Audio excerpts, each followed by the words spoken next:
Okay friends, to get started on this job, one of the first things we have to do is safely raise and support the front of the vehicle so the wheel's off the ground. After that, we're going to remove all of our lug nuts and the wheel.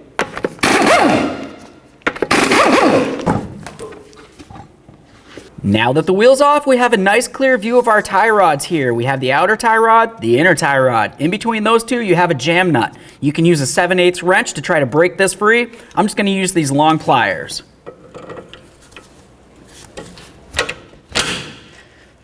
There we are. Once it's broken free, we can continue on to removing our outer tie rod and nut.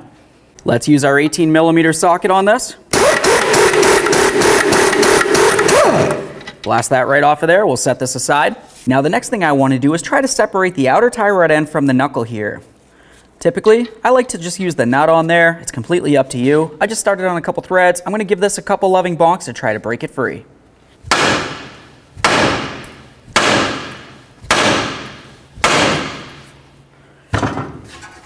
Remove that nut. Separate your tie rod from the knuckle. Next, we're going to remove the outer tie rod end from the inner. Let's start unscrewing this. All right, set this aside. Let's take some copper never sees, spray it right on here.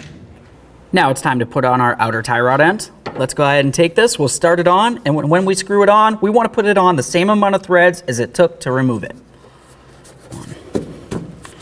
All right, now we can take this. We'll slide it right up and into the knuckle.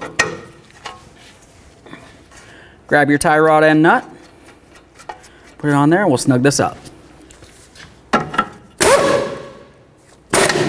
Now we'll torque this to 40 foot-pounds.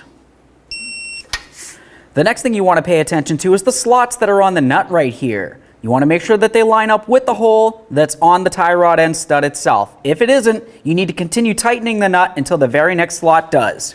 After that, go ahead and put your cotter pin in here and lock it down.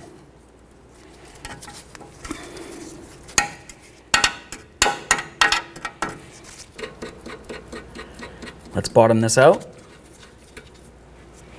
Now the next thing I want to do is use a wrench to try to hold onto this tie rod so it can't spin on me. And then of course, I'll just kind of lock this down.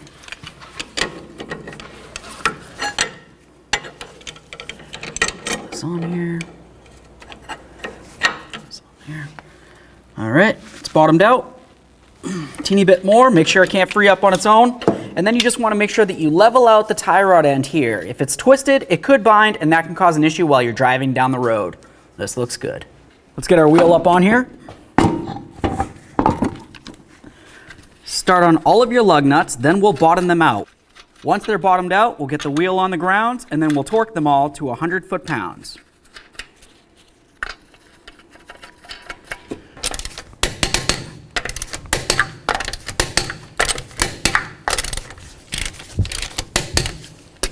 Torqued.